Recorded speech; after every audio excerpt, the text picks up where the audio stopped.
Welcome to the DJVonFire podcast. I'm your host, David Joshua Vales, producing, as always, we'll say that, even though he's missed one or two, Jonathan Andrew Vales, my son. He's got us set up here again in the Vales household kitchen. So if you see any wild animals running around or wild children, Ethan is around somewhere, or the cat might jump hair up on the table. So, just disregard those animals. With us today, we have a guest, Lauren Marie Imhoff. Welcome, Lauren. Thanks for having me. We appreciate you volunteering. It's kind of volunteering. Some people feel like it's not volunteering, but I think it's important that people get to know you. You do a lot for the church, although a lot of it's behind the scenes. So it's not, we've had guests we had Jeremiah DeCenzo, who's always up in front. People are seeing him. We've obviously had Joe, but yourself, not so much. Now, not too long ago, when this is airing, you grabbed the mic and you're up there. So you're kind of like, I'll do whatever you need me to do. But before we even get to how you get to the second place, if we can, let's rewind all the way back to what brought you to the Lord before you came to second place. Start there. Yeah. So I grew up in Michigan, Western Michigan, and my parents raised me in the church. So I don't really remember life without going to church on Sundays. And so we were just pretty consistent with that. And I think when I was 6 or something around that age, I got baptized and have kind of stayed in the church since then, even after moving away to school, found second place and kind of stuck around. Now you said it's more southwest Michigan? Yeah. And the grand scheme, Because I went to Trinity Christian. Okay. We'll get to where you went to school in a minute, but I went to Trinity Christian, so more Christian reform. We had a lot of UP people come. Yes. Is that your denomination? You were kind of a different denomination or non-denominational upbringing. If we had a denomination, I don't remember what it was. All right.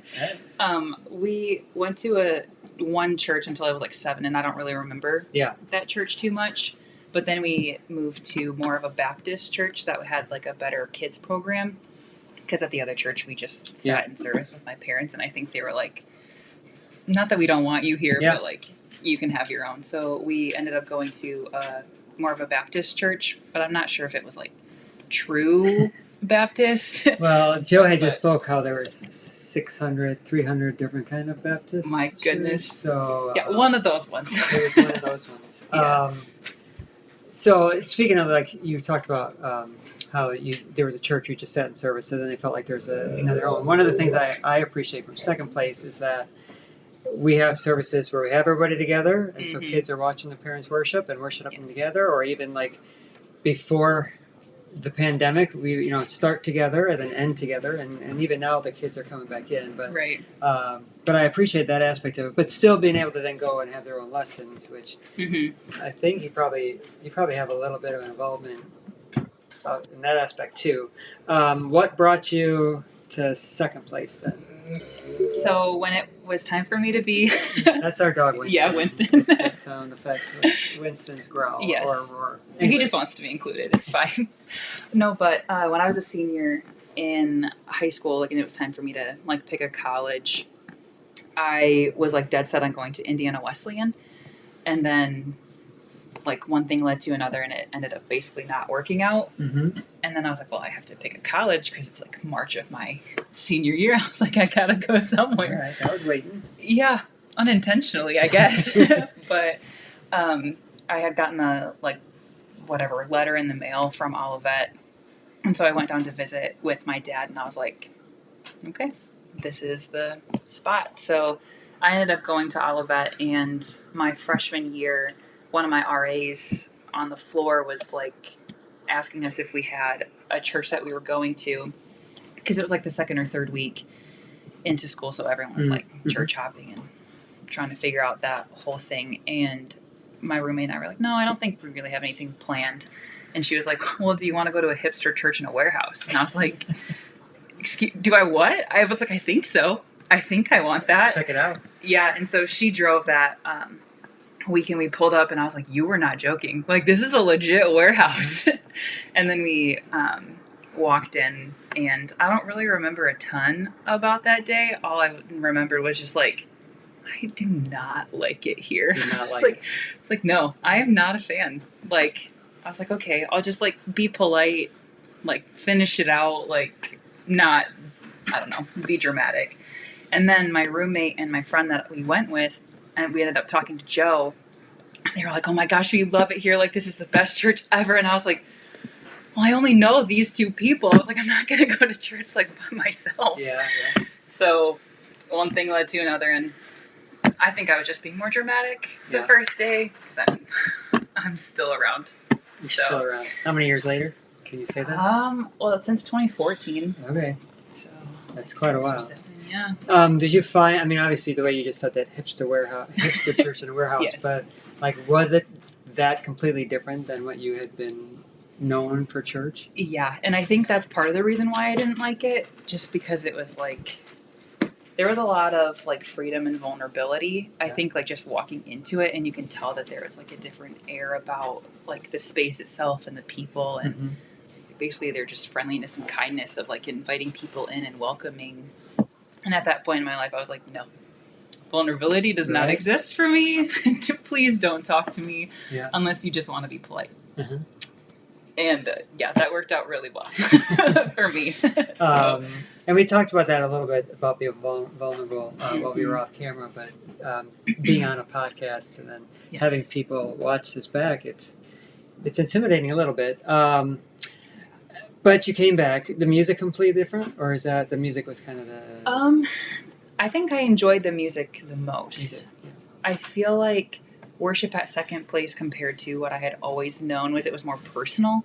Like, there was probably like 5 or 6 singers back home that was just like every week it was the exact same people, Mhm. exact same band. And it didn't really feel like anybody else could volunteer because it was like their roles. Yeah. And like, you didn't mess with Mhm. their system. So like growing up, it felt more impersonal. And then when I came to Second Place, I was like, oh, well, first of all, I'm a lot closer to Yeah. like, I guess the stage or platform. And then just everybody was doing their own thing. And like, I was like, people like don't raise their hands. Like they like don't move Yeah. back home. And I was like, oh, these people are just doing their own thing, which was awesome.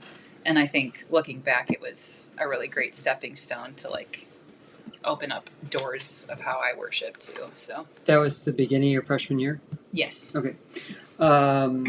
What brought you to Olivet? Did you have a plan going to Olivet, or were you in the arts, music, sports, anything like that? Or did Yeah. you know what your major was going to be? Mm-hmm. So my mom was a nurse, like kind of.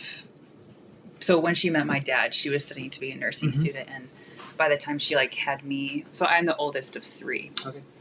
So when my mom was pregnant with my youngest sister, she like still had her stethoscope, and we were able to listen to my sister's heartbeat like while she was still like in Mhm. my mom's stomach, and I was like, this is the coolest thing ever. Like I want to be a nurse. And I like didn't really think much about it then, and I went to Olivet studying nursing. Yeah. And then at the end of my freshman year, I felt like the Lord was really calling me to youth ministry. Like one of the most audible, maybe not audible, but like distinctive, like this is the Lord talking to you. Yeah. And I was like, okay. And so like I felt like he wanted me to change my major or just like change the direction of where I was going. But at that point in my life, I hadn't, like, even though I had grown up in the church, I hadn't actually like developed that like trusting part of my Yeah. relationship with the Lord. So I was like, I want to listen to you, but like I don't trust you enough yet to like fully be able to give that to you. And so I didn't do anything my sophomore year. And then my junior year, I was in, I think level 1 of all of the nursing. I think there's 5 of them. Mhm. And so I was studying for one of a test probably. And it was like super stressful because there's so much information to learn. And I was sitting on the couch and I felt like the Lord call me to youth ministry again. And he was like, I'm not going to ask you again. Like, it's basically like your choice. Like, what are you going to do? And I was like, you're giving me a choice. But I ended up changing my major to Christian education. And it was halfway through the semester, or almost halfway. And so I was able to like go to my counselor, be like, hey, this is not for me. And then I went to the Christian ed department, and they like figured out everything for me. Like, cause I only had 3 semesters at that point, and they were like, okay. And they just like went to work, and it was like not even a challenge for them. And I was just like so at peace in my heart. And I was like, okay, a lot of stressful things are happening around me, but like, this is all right. Yeah. So ended up changing. What was the first thing that second place got you to do volunteer-wise? Or did you approach someone and be like, I need to help out? Was it right after that, or was it before that? Yeah, so at the time, Jacob Tripp and so Jacob was studying in ministry as well, youth ministry. And so when I had changed, I did a concentration in youth min, because like the actual degree for youth ministry, you need 6 semesters. Yeah, 6 semesters. And I was like, I don't got that. So I had talked to him about it, and he was like, you should help out with the youth group. So the following Sunday, he introduced me to John Baker, and he was like, hey, she's interested. Like, he did everything for me. Yeah. And I was like, okay, cool. So I ended up going to youth that Wednesday, and it was, back then the structure was every other week was like a hangout night. Yeah. And so the first week that I went was a hangout night, and I was just like observing all these things, and all the coaches were sitting around a table, like planning something. I don't know how effective it was. But that was like my first experience with that. And then I just kept going back. So I guess youth would be the first one. So does that mean you would have met my daughter Kaylee first? Do you remember who in my family you met first? Was it Kaylee? Yeah, I ended up being Kaylee's leader. Okay. We like were in a really big group of like all high school, which it was like 20 something girls. And I was like, this is chaos. But when we had split off, Kaylee, Naomi, and Hope were the 3 main girls that were in my group, which was awesome. I love Kaylee. And then where did that take you then into, I mean, because you said you're still there, you're still doing things, but from youth, where did it just go? Give us your timeline of what you're all up to, where you had the microphone at the front of the place a couple weeks ago. Okay, I might not get the order right, but it started with youth, and then I think I ended up working with the kids. Which then you would have met my wife. Yes. Okay, Marisa. And I didn't really I think, not necessarily that I was intimidated by her, but I was like, this is a very new area, and I don't know anybody, so I'm just going to keep to myself and observe. But yes, I think I did end up meeting her, and then I worked with tech. I did the words, and I remember I liked it. It was fun. It was like kind of how my brain works, of like that problem solving aspect of like, and they're not necessarily really complicated problems, but like getting the timing right, like the perfecting. Love problem solving. it's so much fun. But then I would do tech. I think and then after that I did worship, I'm pretty sure. So the only thing I really haven't done is first impressions. I'm not necessarily sure why. Maybe just because someone was like, no one ever came up to me. Yeah. But yeah, I worked in. So if you're looking for first impressions, she's ready to volunteer. Yeah, little plug for them. And then I think that was all throughout college. And so when I graduated, I ended up moving back to Michigan for like a 6-7 month period. Maybe not even that long. But then in September, I had found a job. One of the people that I graduated with was like, hey, this like spot opened up. And so I was thankfully able to move back here and kind of like reassume all of those positions. And then the residency started. So give people, before you get too far, tell people what the residency is, in case they don't know what it is. So the residency, the purpose of it is, it's a leadership program. So our leadership development program. It originally started at 12 Stone Church in Georgia, I'm pretty sure. And like their focus is just like leadership development in ministry specifically. So there's like different areas that you can pick. There's like pastoral, worship, kids, communication. Like there's just a bunch of different areas. And Joe had approached me back in like September and was like, hey, there's this program.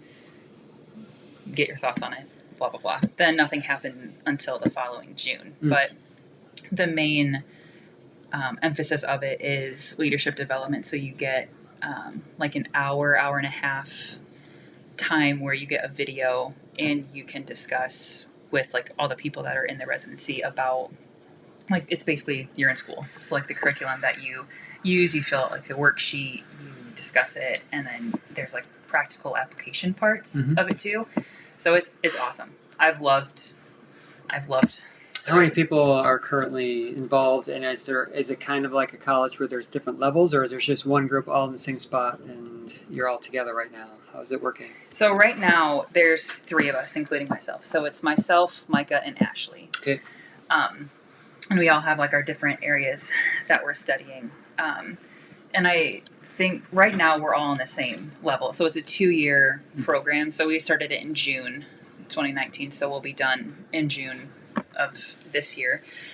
And I think, so how like 12 Stone does it is like people join every year. So they're like, I don't know, halfway through as some. I can see that, yeah. But like for us, we're all on the same track, which has been really nice. And there's like portions of it where it's like, this is just specifically for music and this is specifically for preaching or what other part of it. So like sometimes we split off and do that, or Joe will have us watch the worship videos, or Micah watch.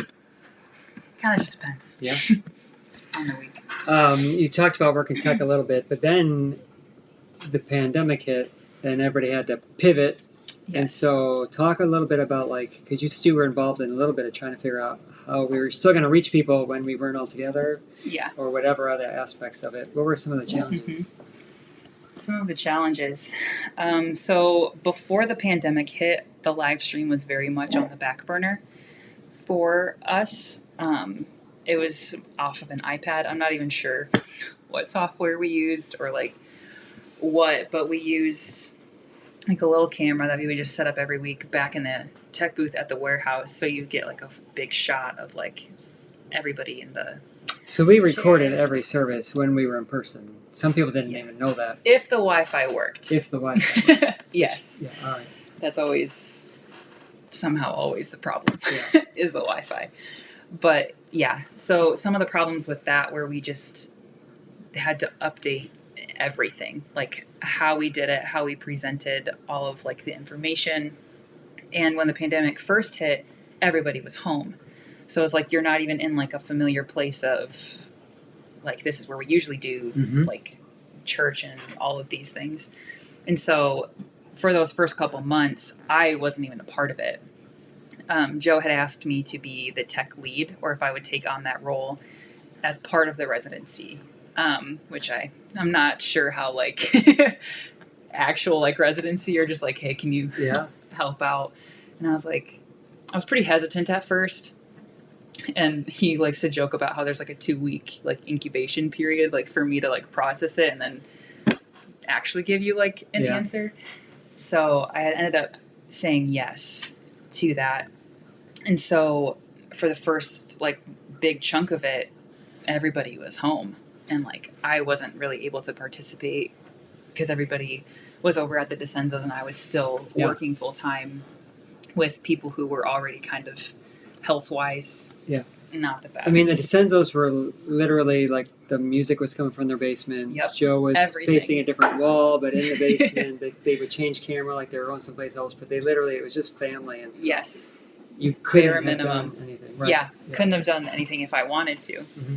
And so I took on a different role of more facilitating conversations, like in the comments, like sharing the video, liking it, like tagging people, just like more of the behind the scenes, I guess, with that, and keeping people interacted that way.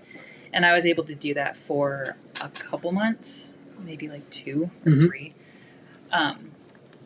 And then when everything kind of started opening back up, we were back at the warehouse in person, pretty sure. Maybe it was like a hybrid or something. But we were able to use everything that the Epperson DeCenzo clan had figured out Yeah.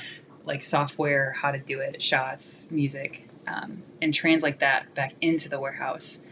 So the first time that they went live from the warehouse, or one of the first times, Joe invited me to join, and I was just like a spectator. Mm-hmm. And Nathan Epperson was running everything, and I just like sat by him, and I was like, how am I going to learn all of these things? Because it's like, it looks so complicated up front, and like the different layout of the screens and the words, and still figuring all of that out. And I was like, I don't know how to do any of this. Yeah. And so I had observed him, and then he was out of town the next week. So it was literally like trial by fire. And I was like, oh, just jump right on in. And I think it went fine. Yeah. I don't have any terrible memories from that. So you could have blocked the memories, but no, I think it was, I don't remember a traumatic week at home going, who's running everything? I'd be like, my gosh, they have no idea what they're doing. It was never a week like that, so I think it was all right. But I mean, I'm still kind of in the position, so I don't think it went too terrible. But yeah, and then as things kind of went on and things were opening up, then you have the challenge of we can't just put the camera anywhere, because now chairs have to go there, or like just figuring out all of the like, how do we keep people engaged? How do we give them not necessarily valuable content, but like, how do we keep them, like, why would someone choose Second Place's live stream over somebody else's? Yeah. I feel like that's the biggest challenge that we've been like kind of thinking through, even as we go back more so to in person, is like, how are we keeping people engaged? How are we sharing the live stream? Like, how are behind the scenes stuff, I guess. One thing you could say about Joe and Second Place leadership, and then as you've come along to be part of that, is like you're always willing to like ask, like, or to push the envelope, or to learn new things. Like everything you just mentioned, from like where you started to where you're at, like you would have never thought a year ago, like you would have been able to control all of that material, and to continue to ask the question, like, what can we do now? What can we do now? And so you've picked up on that, but you've also been able to add to that, and sometimes, you know, like this will end and you'll be like, yeah, I have been able to like do all those things for that, and appreciative of the opportunity, but then like, you know, listening to the voice that told you in 2015 or whatever, like, hey, this is what I want you to do, and this is the path I want you to take to get there, is pretty awesome. We've talked about like one of the main things is like learn new things, like whatever it takes, and sometimes it's watching or reading, and but sometimes it is just trial by fire. Speak a little bit about learning new things, or like, and maybe you tie it into your leadership, because that's kind of like what the whole course is about, right? But like, talk about any of that, learning new things, reading, you know, experiences, leadership. Like, that's a lot to talk about. But like, whatever's coming to your mind right now, like, just speak to it. I think for me, it's kind of been like I just love learning new things, and I love like figuring out how things work and why they work, which is part of what drew me to nursing, because it's like the body is like such a complicated thing. Like I want to figure it out. Like I want to learn all of these things and just like grow in the knowledge of that. And so I feel like my mind is more naturally inclined to like ask the like more behind the scenes questions, I guess, or the more complicated questions of, I don't want to just know like a general overview to kind of like act like I know what's going on. Like I'll quiz myself, and like that's how I would study, is like, so you have this, so how is it connected to this? And if I can't explain it in my head enough, then I'm like, oh, well, I got to go back and learn more, or like the connections and pathways of that or whatever. But the trial by fire thing seems to be a common theme, especially with us at camp, because it seems like there's just like something that goes every week. Like a couple weeks ago, it was a sound, or like the stacks in the back. So if you were in person, that's fine. But on the live stream, you have nothing, like you have no sound coming in for the drums. So like technically it could bleed through like from other people's microphones, but like you're not getting a good mix. There's like not a lot of quality. And like sound is not necessarily my area of expertise whatsoever. But figuring out like all of those problems, and then the Wi-Fi has been really spotty. So we have one of our interpreters for the deaf community. And, we try to put her in like a little picture in the bottom of the screen. But the Wi-Fi is just so spotty that like sometimes she'll be signing something and it'll freeze. Yeah. And then it's just like, then people have no idea what she's saying. Mm-hmm. So it's like, that's another thing that we have to focus on and worry about. And then like, where do we put the camera? Like, oh, the camera's not connecting to the computer. What do we do now? Like, service has already started. Like, do we use a different camera? So just like all of these like problem solving things. And like, at the end of the day, I love that. It's like very in-person, fast-paced, like how are we figuring this out? Like my mind just thrives on stuff like that. But like it does get kind of tiring after a while because you're like, well, I thought I fixed these problems. Mm-hmm. Like I don't understand why they keep happening. But it's also part of, I think, my personality is like, I wouldn't say that I'm necessarily a perfectionist, but I don't think my actions would support that. In my mind, I'm like, oh no, whatever. But then I'm spending hours on like all the little details and stuff. But I'd say that it's helped, like all those trial by fire things have really helped me in like a leadership essence of like, yes, there's a lot of high pressure. And like, yes, it can be stressful, but it's like, I have to figure out step 1 before I can figure out step 7, which like logically makes sense. Like when you're not in the heat of the moment, but like it can get so overwhelming. I'm just like, okay, what are my action steps? What can I like practically do to like figure out this current problem that we're having and like do it to the best of my ability, but not get down on myself of like, oh, it wasn't perfect. Like, I could have done better, like all the, fun self-talk that can sometimes get pretty negative. Yeah. But it's pretty fun. I enjoy doing it, like genuinely. Everyone keeps asking me, like, are you sure that you like it? I'm like, I think so. Well, I threw 5 problems at you, and it came back to what you kind of started with, is like you like problem solving at the end of the day, and then you said like, because when you wrap it up, like when you're finished and you look back, you're like, look at all the things I was able to accomplish. Mm-hmm. Maybe you're trying to think in the moment, and you're supposed to have a plan, but like it happens so fast, and you're able to, figure it out and get it done, and then you look back, you're like, wow, I accomplished something, and then you're excited. You come down, you relax. You talked about mindset, meditation a little bit, which, do you want to talk about that, Emma? Because that kind of like, because you're like, I'm at a high, it just all happened, I'm trying to look back at it, but like, how am I going to get ready to do this again? Because like we said, second place is always like, the next day it's like, okay, what can we do better? What can we change? What can we improve? Yes. And so how do you find time, or what do you do to like bring it back down to the level that, okay, now I'm ready to do it again? Mm-hmm. That's a good question. I don't know if that I consciously am like, oh, I need to settle down or like do all of these things, because I am very like goal oriented and task oriented. So like checking things off the box, like, yes, perfect. Like we're going. And it gets me in trouble a lot because like getting tired is a thing. Mm-hmm. And getting burnt out is a thing. And so I've had to learn, I feel like over the past couple months, really, with just like stress being so high, I'm like, I can't live up here.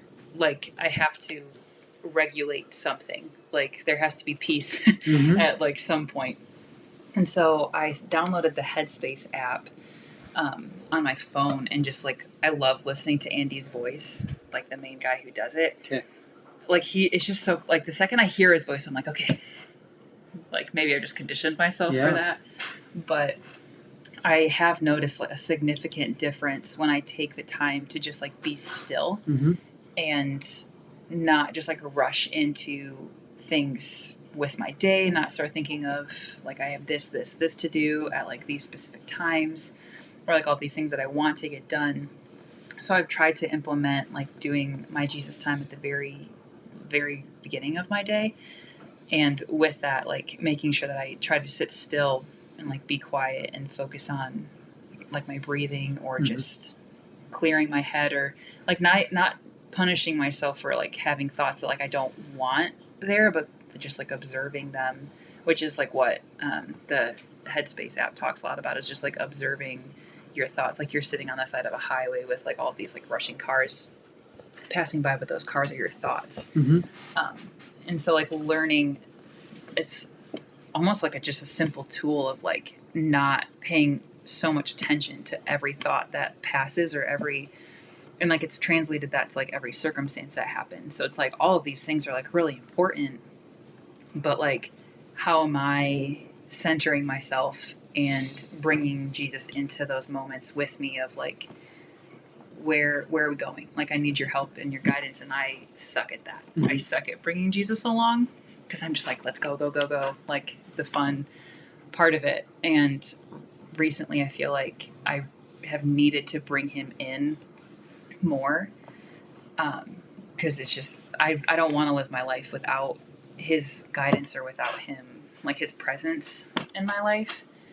So that's been one of the quotes, or I've read it, I don't know if I've used it last year, but it's if the devil can't if the devil can't find what makes you sin, something like that, Mm-hmm. he'll make you busy. And it seems like in the midst of the busyness that we just said, is what kind of like gives you a little high, is like, I was able to get that done. It's like you just recently have figured out like, okay, why am I doing this again? Like, what's the core value of it? Mm-hmm. Me being my introvert, like, even though you've been around since 2014, like, we didn't run into each other very often. Last year, it seemed like you were around here a little bit more, being part of the leadership team, kind of, or trying to have an idea with the leadership team. Do they consider you part of the leadership team, or no, because you're just part of the program? I you know think what I mean? technically it's a little bit of both. Yeah. So like I'm a resident, but I'm also like the tech lead at the moment. Well, I think a resident, like in a hospital, I think like they're doing everything. It's just a matter of like under someone's guidance. So you're part of that. So you've been around a little bit more, it seems, in my view, because Maurice is on the leadership team. So like you're around her and you're doing things and you're working with the children. Again, I said you kind of do a little bit of everything. Obviously, you have your main components, but. And then you kind of jumped on with the quotes. You said you watched my podcast, and I kind of shared a little bit about the whole idea, the quotes and the things. The very last one for Alex, who was last week, was achieve something. So when you were talking about like, at the end of the day, when it's all said and done, and I did it, like and I'm like, oh, I was able to accomplish that. Like that's it, you accomplished something. So let's roll that into I've sent you 7. Mm-hmm. So speak to them, don't speak to them every week. The first one I have is actually one of my favorites. It's don't negotiate with yourself. And my take is, whatever I say today I'm going to do, like whatever I plan for today to do tomorrow, I don't negotiate. Like once I've said it, I don't change what I'm going to do. Mm-hmm. And that's how I stay on what my goals are. Mm-hmm. I don't say, I'm going to eat well tomorrow, and then just go to tomorrow, because that didn't do anything. So I just say something specific. So I don't negotiate with myself. And a lot of times I have to tell myself that when I want to sit on the couch. I'm like, don't negotiate, just get up and do it. So did that one stick out at all? Yeah, I feel like that, like just negotiating with yourself and making things a little bit easier. I think like you had talked about that a while ago, is like, it's so like natural to do what's easy. Yeah.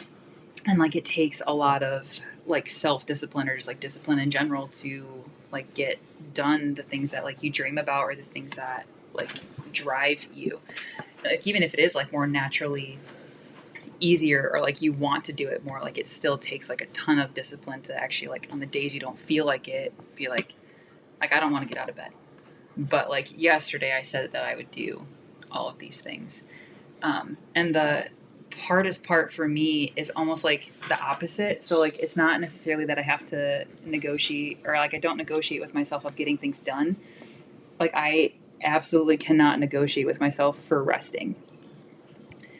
And like that is the hardest thing for me. And like even kind of like when I officially like took over like the tech role, like the Lord was really like talking to me and he was like, what if you just focused on tech?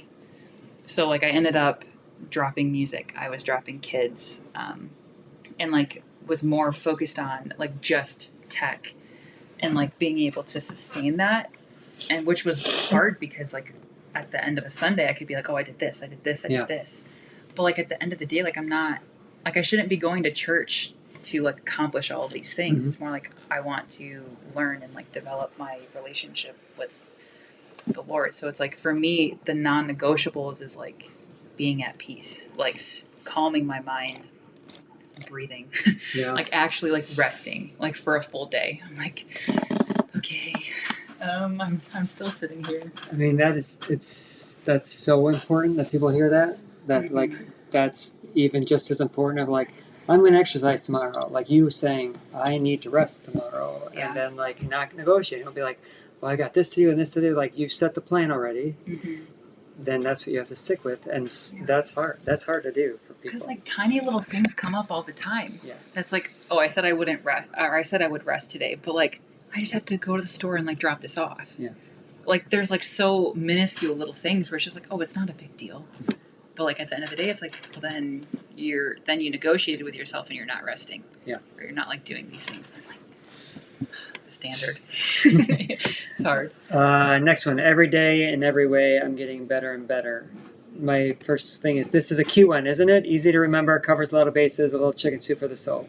But the whole point, every day in every way, I'm getting better and better. It's just something you have to tell yourself. Have a mantra every day that gets you through your day. And whether it's one quote all the time or one quote a day, and you're going to say to yourself, do you have a mantra you say, or did you have something to say to every day in every way? I'm getting better and better. I feel like that's literally been your whole talk actually today. Is that? But. Yeah. For a while, I kind of had a mindset of just like perfecting like myself, like all of the things that like I struggle with, or the things that like are hard. I'm gonna be like, oh, like I'm gonna set out and like do all these things and like check all these boxes. And like as life went on, I was like, that's not how this works. Unfortunately, I can't do that. But like growing up, I was in sports a lot. So it's like if you're not getting better, like just like the training and practicing, like you're getting worse. And so just like keeping that mindset of like, how do I translate all of these like practices and workouts and games? How do I translate that more to my like practical real life every day? Because I'm not as involved in sports as I was back in high school. Yeah. So it's like, what ways can I get better today? And like having to redefine what better is, because like resting is me getting better. Like resting is like me recovering and taking care of myself. But before I was like, well, I'm not doing anything. So like, how am I getting better? So like the tension of like, what does better mean to you? I guess. Yeah, that's a good one. I like how you put the twist on that. It's a myth that stress is your problem. Your real problem is believing stress is the source of all your woes. So how you felt in the moment of crazy tech world to me is stress. I'm a big believer that stress is not the problem. I mean, that's obviously why I picked that quote. Remember, I get these quotes from things I read, and then they stick out to me. So it's a myth that stress is your problem. Your real problem is believing stress is the source of all your woes. Yeah, because it's like, it can get so overwhelming and so just like clouding of your vision of like, I don't know where to go, and almost like kind of being paralyzed by it. And we talk about in the residency, like the difference between stress and pressure. Because like the higher up in leadership you are, like the more that you're in charge of and like the more that you oversee, the more pressure you're under. But that doesn't necessarily mean that you have to be stressful or like everything is stressing all the time to you. And like that looks different for every leader, obviously. But ever since we learned that, where it's like, just because I'm feeling something and feeling the weight of like my responsibilities or the weight of like this certain decision, it doesn't necessarily have to consume everything that I do, and I don't have to freak out about it. Like I can just sit with like the pressure and just like kind of adjust, like taking time to be like, okay, these are the things that I'm responsible for. What am I going to do about them? Like letting it just sit on your shoulders and not allowing the stress to cloud everything else around you, and like that tunnel vision of like seeing the end goal but not knowing how to get there. Some people say, like, when you feel that stress, like, I like how you said it's like, it's pressure. There's a difference between stress and pressure, like the accountability, but like having that feeling, recognizing that feeling is what makes you know you're alive, that you have something Yes. to do, that you have something to accomplish. And so Yeah. it's turning what a lot of appear to be a negative into a positive. Which a lot of people can do with a lot of different areas. You are capable of far more than you think you are. And then my little start. I can't run. I can't skip Starbucks. I can't skip breakfast. I can't just let things go. I can't read. I can't meditate. I can't get rid of Facebook. I just can't get rid of Instagram. I can't journal. I can't. Why can't you? Why can't you? Yeah. You're capable. It's all in like that mindset shift, because I think culturally, like growing up, it was very much like I had to wait for things to happen to me, or I had to like just be patient and all of these things. But like when hard things happen, and like inevitably they do, like you watch it in movies all the time, or like TV shows of people like going above and beyond of like what's expected of them, but also like what they as a character or even in real life think that they're capable of doing. And I think part of that is just like we're scared to, I mean, me personally, like, okay, what if I do more than I feel like I'm capable of doing? Like, how many doors does that open? And it's like, it's nice to be in like your comfortable spot, but also like when push comes to shove, like I think a couple weeks ago you were talking about like running through the snow and like doing the hard things. And it's like hard things are going to happen regardless. So it's almost like you need to like just change your mindset now when things aren't hard to when they get hard to be like, okay, I've been through this or that, and I've prepared myself, and like I know what's going on. And even if like you don't feel prepared, it's like, what are you gonna do with it? I guess that's my what are you gonna do? I mean, like, what are you gonna do? Is there anything you can control on that? My big thing has been like controlling the mind. It sounds really. Sounds really like, oh, what's he talking about? Like Bruce Lee? Do you know who Bruce Lee is? Yes, but I like, do. It sounds very like martial artist, you know, like. Yeah. But like, knowing that really at the end of the day, that's literally all you. I can't control how people observe. I can't control anything about anybody else, but I can control like how I perceive things or like prepare myself to then do those things. Right.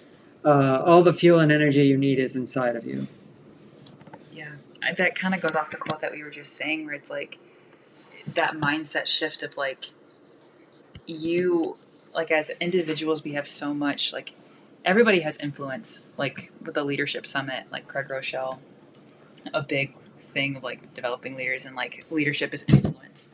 And so if everybody has influence and everybody has a role to play and everybody has purpose, then like you have like everything inside of you, like you are capable.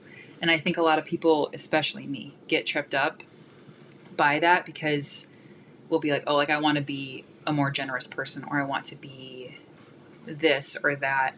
And then like changing the mindset of like, I like, not that I want to be a generous person, but like I am a generous person. Like it's already inside me. I just have to develop that. And I feel like it takes a lot of the pressure off to be like, I'm not trying to be something that I'm not, because like it is already inside me. Like I have what it takes to be capable of being a generous person.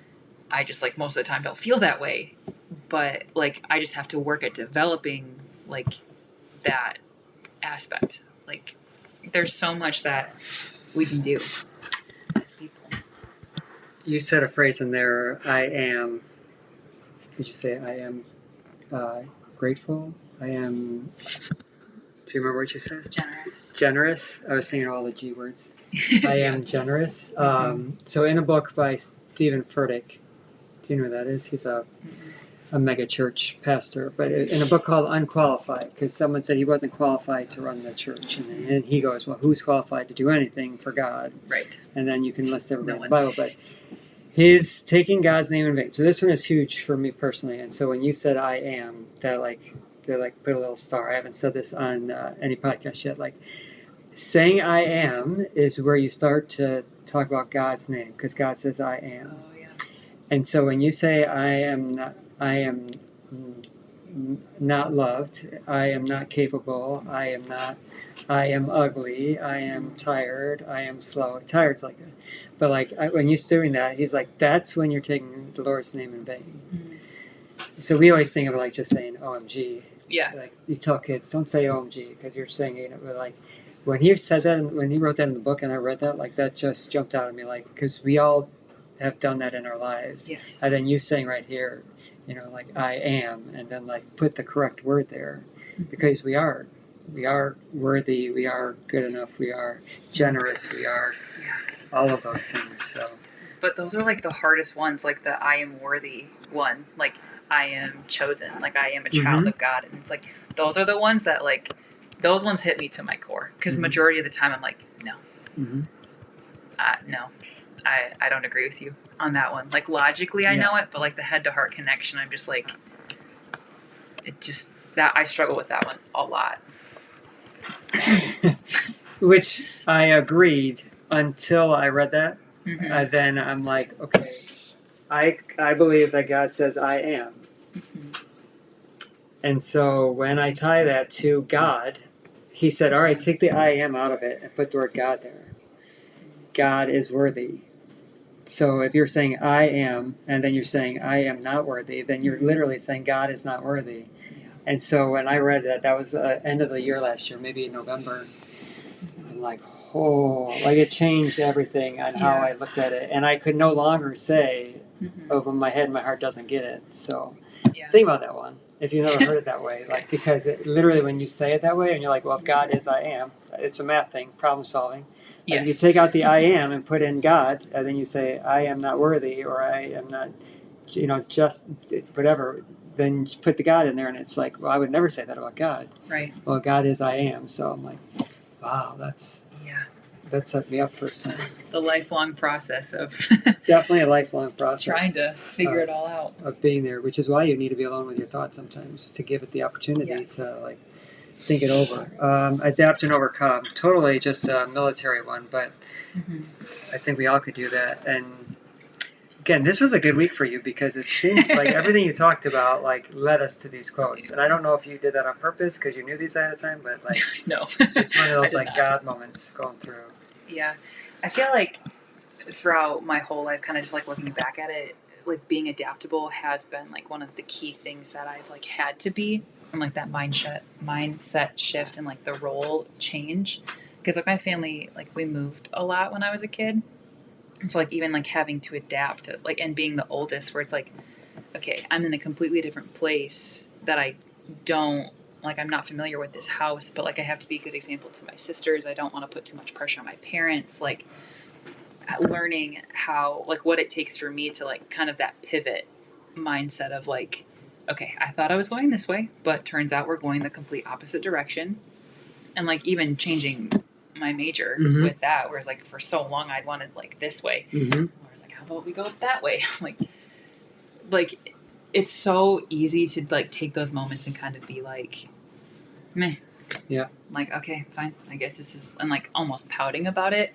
But in my mind, it's like, okay, I guess this is like how we're changing. So how can I make the best of this change? Like, how do I myself like have a good attitude, which that one is really hit or miss sometimes on that one. But like, what is mine to do? Like, what is the best part that I can play in adapting and changing and doing all these things to like make it almost easier for people around me to like, because I know that they're stressed. I know that they're under a lot of pressure. So like, what can I do in this pivot to like adapt and help people out and like figure all these things out?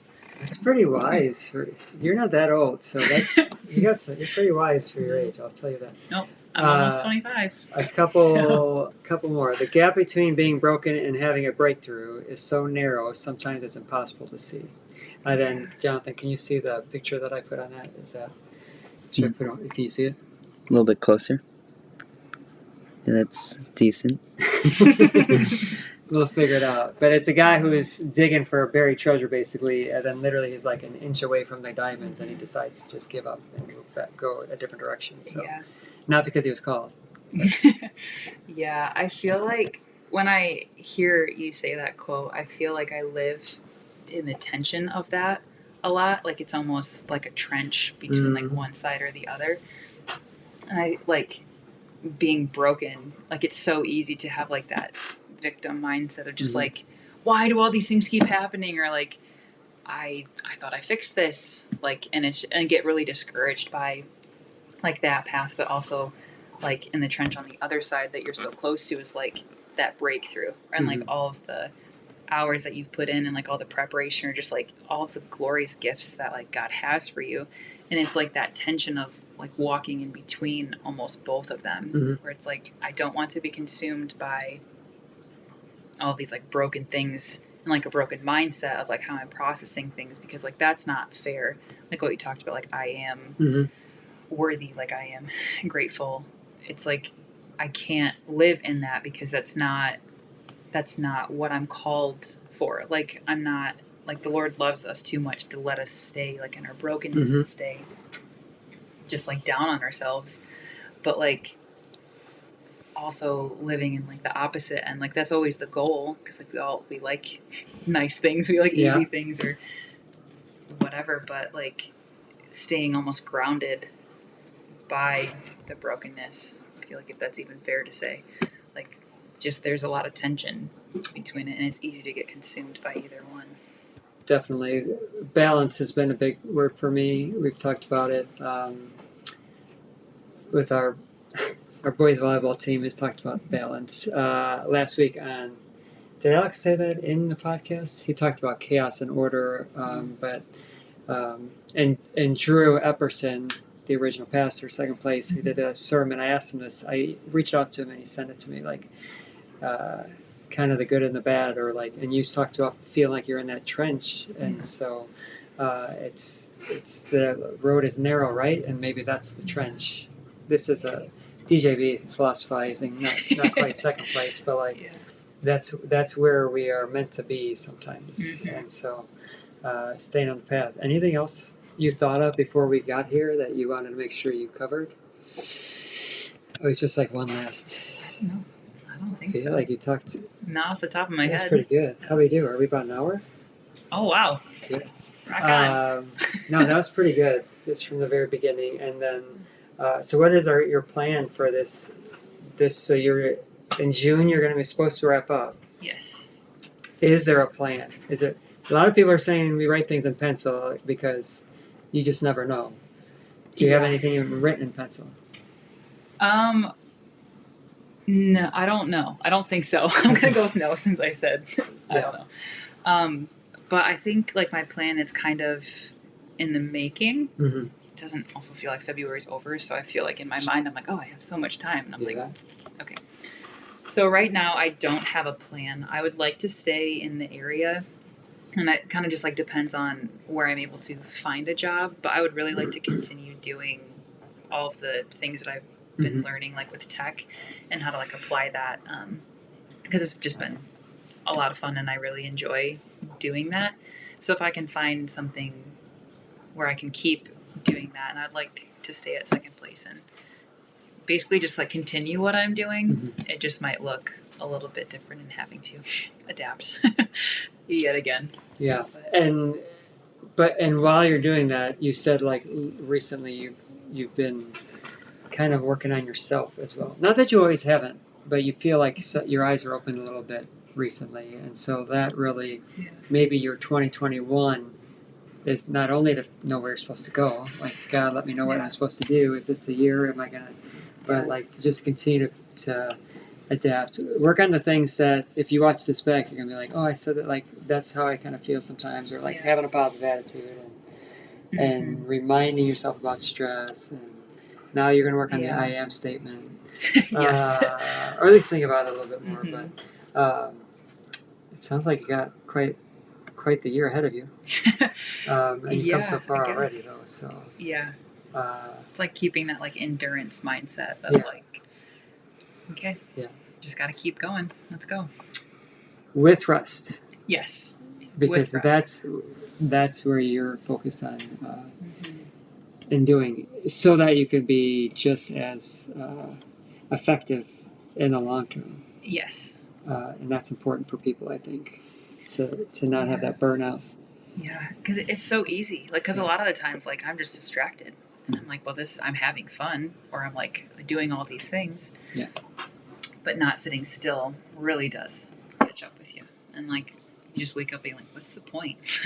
Yeah. Like, being still, being Yeah. with Jesus. That's the point. Good lesson. Well, thanks. Yeah. Well, thanks for having me. I had fun. Let me wrap up with my quote. One life, just one. Why are we not running like we are on fire towards our wildest dreams? A quote by Jim Quick. That one's a good one for you too. Yeah. No, As every the year time, progresses. like when watching the podcast, every time you say it, I'm just like, let's go. Yeah, I like love that one. inspiration. All right. Thanks. Take care. Subscribe. Notifications.